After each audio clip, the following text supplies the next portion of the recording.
En 1915, les Arméniens de l'Empire ottoman sont victimes du premier génocide du XXe siècle.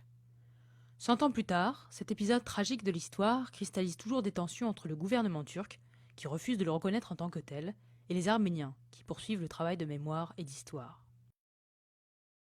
À la fin du XIXe siècle, les Arméniens sont sous la coupe de l'Empire ottoman et forment une minorité chrétienne de 2 millions d'habitants sur une population de 20 millions d'Ottomans. Dans certaines régions de l'Empire, ils sont majoritaires. C'est le cas au pied du Caucase et en Cilicie. Certains sont restés dans la région de l'Arménie historique, située entre la Méditerranée et la mer Caspienne. Ils sont alors parfois en minorité. Enfin, bons commerçants, ils vivent dans des grandes villes carrefours comme Constantinople, l'actuel Istanbul, Jérusalem et plusieurs villes situées aujourd'hui au Liban.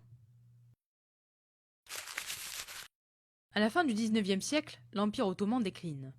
Après la défaite face à l'Empire russe, en 1878, les Arméniens sont accusés par le sultan Abdul Hamid II d'avoir pactisé avec l'ennemi. Perçus comme des agents de l'étranger, les Arméniens sont victimes des massacres hamidiens, du nom du sultan, qui font 250 000 morts entre 1894 et 1896.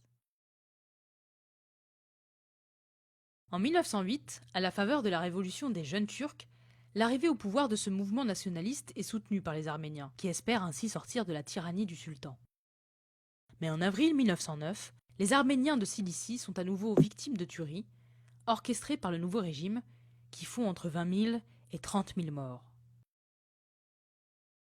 Basée sur le racisme et le nationalisme, l'idéologie des jeunes Turcs s'appuie sur les populations musulmanes pour tenter de retrouver la splendeur de l'Empire. Les Arméniens, accusés d'être des ennemis de l'intérieur, doivent être éliminés, tout comme les Grecs ou encore les Assyro-Chaldéens.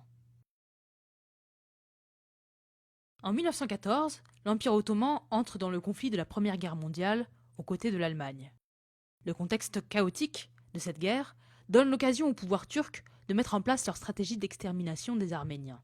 C'est Talat Pacha, ministre de l'Intérieur, qui orchestre et planifie ce plan de destruction. Il comprend 2 étapes. La première, d'avril à octobre 1915, est celle des déportations. La seconde, de l'hiver 1915 à octobre 1916, est celle de l'extermination. Le 24 avril 1915, 650 notables arméniens de Constantinople sont arrêtés en quelques jours, déportés vers l'est de l'Empire et pour la plupart éliminés. Cette rafle marque le début du génocide.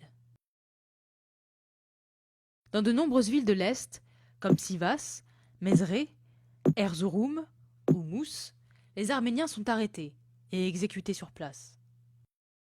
Ailleurs, ils sont déportés vers des camps, par train ou à pied, en direction d'Alep, ville devenue la plaque tournante des convois de déportés. De là, ils sont conduits vers des camps dans le désert de l'actuelle Syrie et Irak, où la plupart meurent en chemin. Deir ez-Zor constitue la destination finale. Les 2 tiers de la population arménienne, hommes, femmes et enfants, sont exterminés. À la fin de la guerre, en 1918, le nouveau gouvernement ottoman affiche la volonté de juger les responsables des massacres et lance quelques procès. Quant aux Arméniens, ils caressent l'espoir de vivre dans leur nouvel État, dont le développement est garanti par le traité de Sèvres de 1920, mais ce traité n'est jamais ratifié. L'espoir de Sèvres est brisé par le traité de Lausanne de 1923, qui partage l'Arménie entre la Russie de Lénine et le nouvel État turc dirigé par Atatürk. Ce traité prévoit aussi une amnistie pour les crimes commis entre août 1914 et novembre 1922, privant les survivants arméniens de la possibilité de demander justice. Aujourd'hui, après des décennies de déni, la Turquie reconnaît des massacres advenus dans le cadre de ce qu'elle appelle une guerre civile, mais refuse de les qualifier de génocide. Ce n'est qu'à partir de 1965, 50 ans après les faits, que les premiers États commencent à reconnaître le génocide. Ils sont une vingtaine aujourd'hui. En 1985, la sous-commission des droits de l'homme de l'ONU adopte un rapport dans lequel les massacres des Arméniens sont reconnus comme un génocide. En juin 1987, c'est au tour du Parlement européen. Cette question est d'ailleurs l'un des points les plus sensibles des négociations entre Bruxelles et Ankara, qui a présenté sa candidature d'adhésion à la communauté européenne en avril de la même année.